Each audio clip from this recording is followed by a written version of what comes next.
most of the time when there's been what I call a real professional job, it's the old double or quadruple tap thing. There's a story.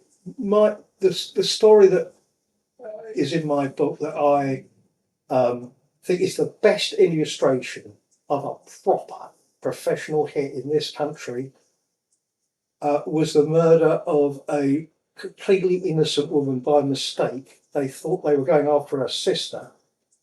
Her sister had been married to a guy who was from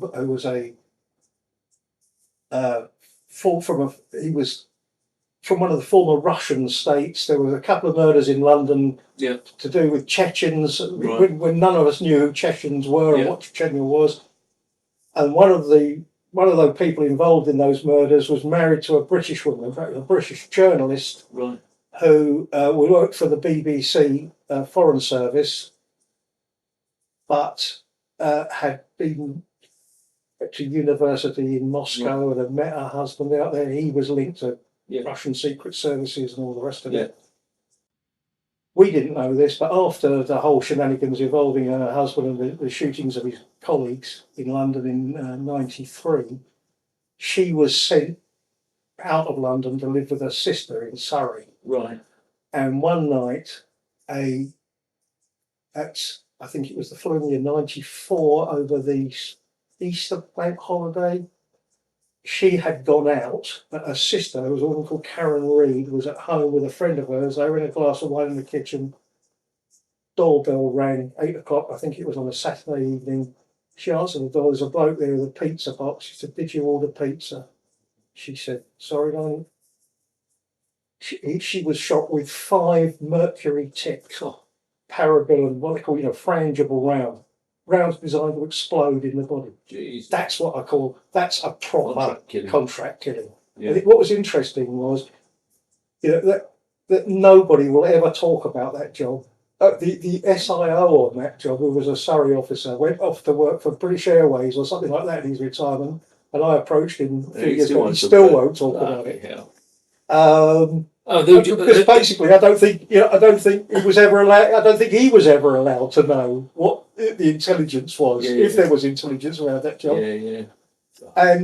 But sorry, just to rewind to Jill Dando. So that's at that extreme end. You say, look at that. That is. Yeah. I'm sorry. I don't mean to kind of to praise or to sound as if I approve of what went on there, but that's kind of like, in terms of assassination, that's a quality job. That's a top pro done that. Look at Jill Dando. I think that was a chancer, and also there's this extraordinary business of. She wasn't even living at that address at that time. She was living at somebody. She was engaged to a bloke who lived on Chiswick Mall, a few miles away. She was living with him. She was only going back to the house when she had 10 minutes spare to do it, to pick up the mail or whatever.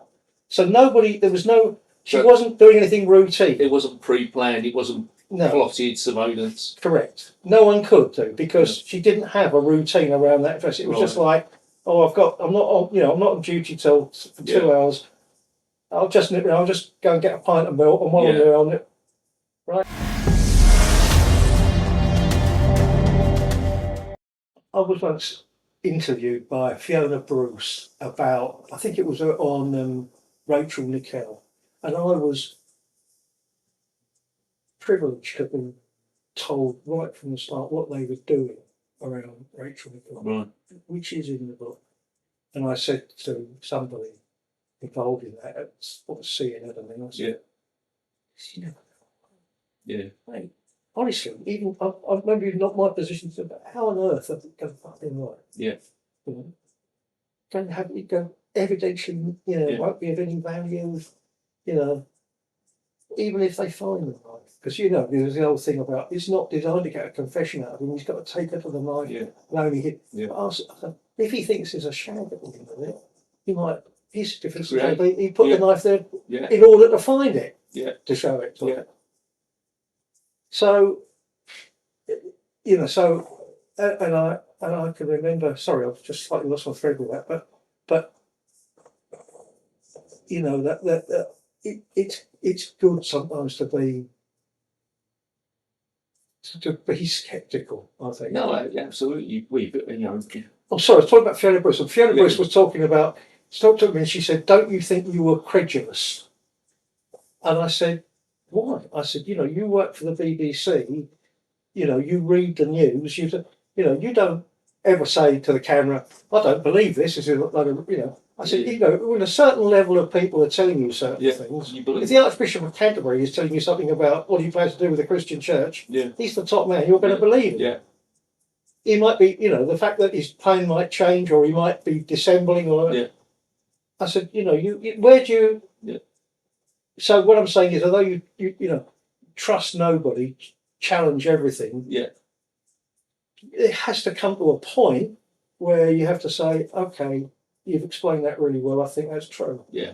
Or you don't say it like that, do you? You think, no, this works all the truth without a doubt. Yeah. Absolutely. What was of all of the cases you looked at and the murders you looked at? Was there any that haunted you, that sort of stick in your mind? And oh yeah, there's many that are memorable.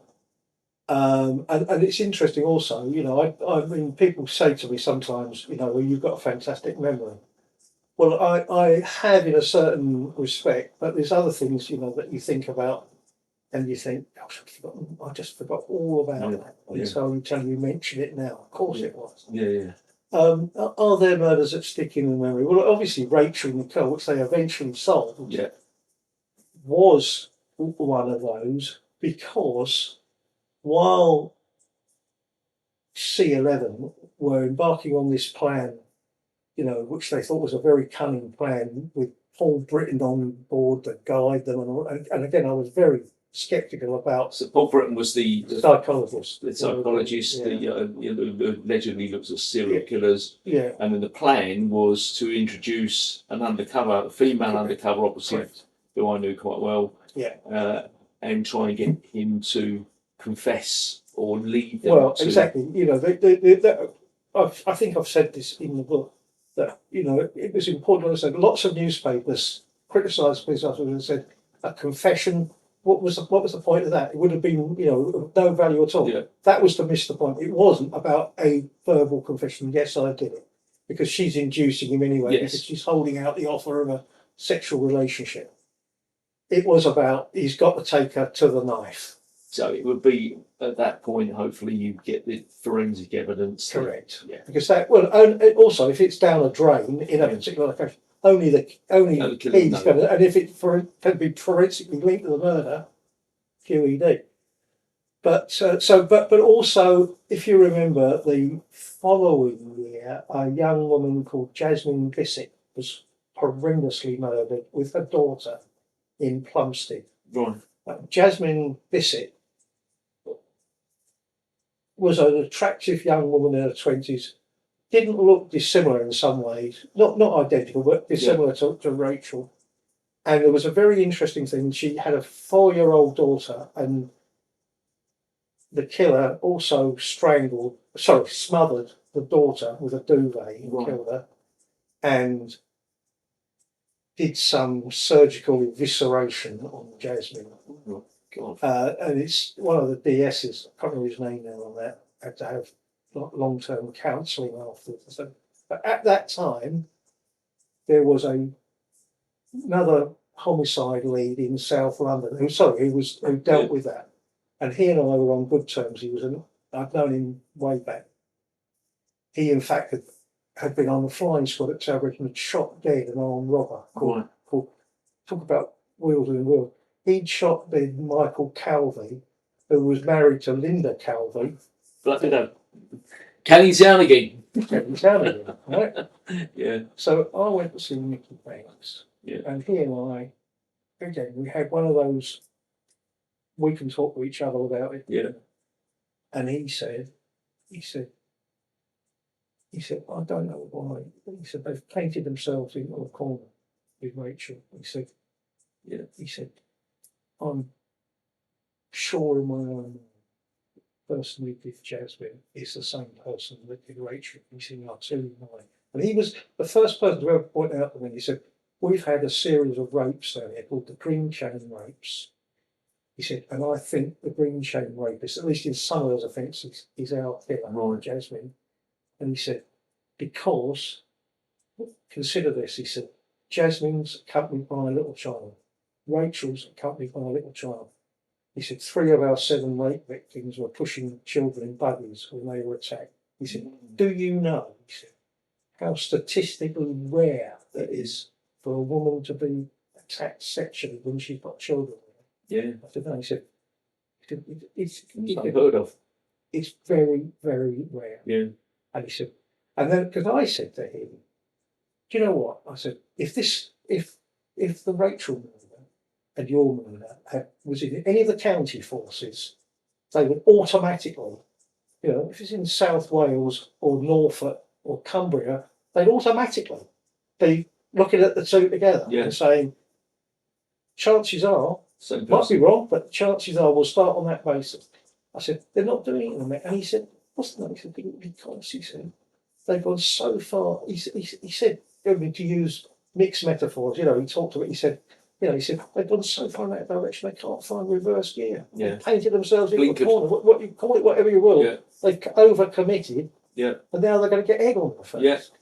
And he said, that's why, and you sort of tend to think, I've grown up in a world where you tend to think that, I'd always believed I was well brought up. I've always was brought up to respect the police and believe the police were right and honourable and everything. And then you realise the police is just like any other business. My fucking career's, my arse is hanging over the edge on this. Yeah. Could be the end of me. It's good and it's bad. Yeah. But they went down that blinkered route and they charged, didn't they? And they charged the wrong person. They convicted the wrong person. And I've subsequently, a very good pal of mine who's in his 80s now, lives in Devon, became Colin Stagg's agent. Oh, right. Okay. And I've met Colin Stagg subsequently. Yeah. And I've sort of apologised to him. And I've said to him, and he's all right, Colin Stagg, And I said to him, the first time I met him, I said, I've got to tell you, Colin, I said, for a long time I thought you did it. I thought it was you. Yeah. And I'm sorry about that. But that's how, was because people I trusted were telling me it's him. Yeah. There's no one else. Look at it, it's interlocking. That was the word they used about his interview. He didn't help himself at interview. It's one of these classic cases where instead of saying, I didn't do it, it wasn't me, I wasn't there, he just no commented on anything. Yeah. Because he wasn't that bright. Yeah. But it's it's in about how not bright he is. It's in the book. Yeah. When he went to meet your friend at the Serpentine restaurant, he got on the bus going in the wrong direction. Bus route outside his house went to London that way and to Kingston on Thames that way. He went the wrong way. There's a surveillance team on him. He crosses the road and gets on the bus going to Kingston. Which threw them all into a fucking panic because they thought he's made us. He's fucking. He's doing anti-surveillance. Exactly. Yeah, which is cements the fact that you think he's guilty. And that's that's the thing. You get these become completely blinkered in same retina. They become completely blinkered and they don't see outside of it.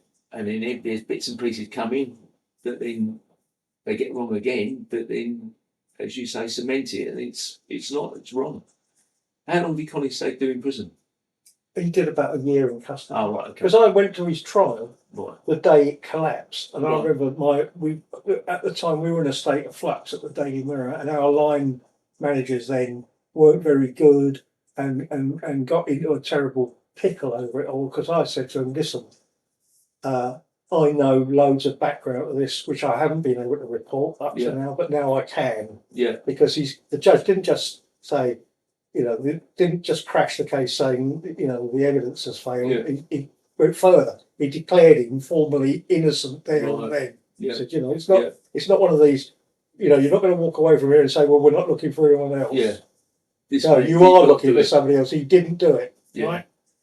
And and how many years was it before they identified? Because I know Albert was involved in a subsequent review. Yeah, it wasn't like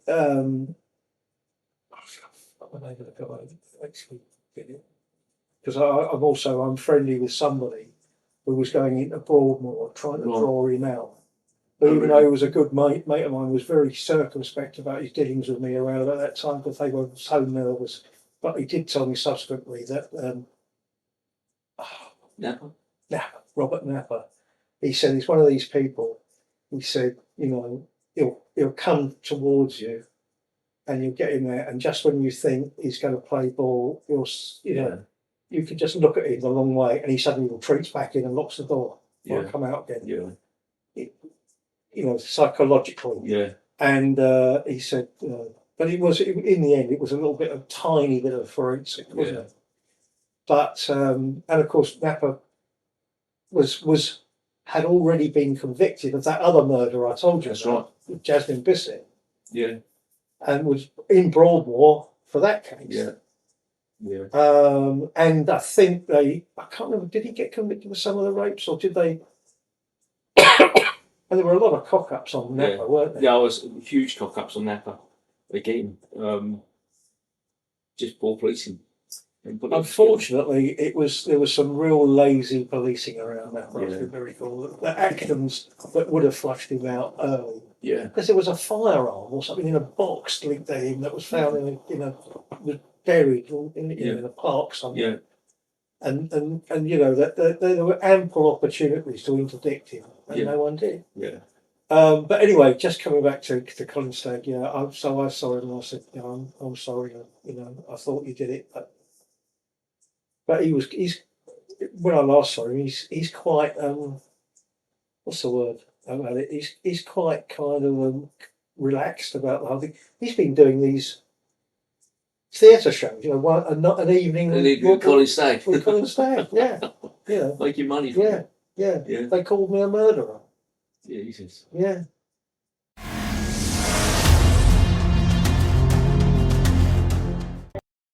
I suppose the murders is sort of one side of it, but the sort of the more interesting thing for me is that organised crime, East London, and then I think when we started talking, you had like such an increase in the murder rate in London as the cocaine trade built up, and I think up to 240 something murders before they set up the homicide teams, and then you had the creation of these gangs now. I say not gangs now; they're effectively businesses, aren't they? Very much.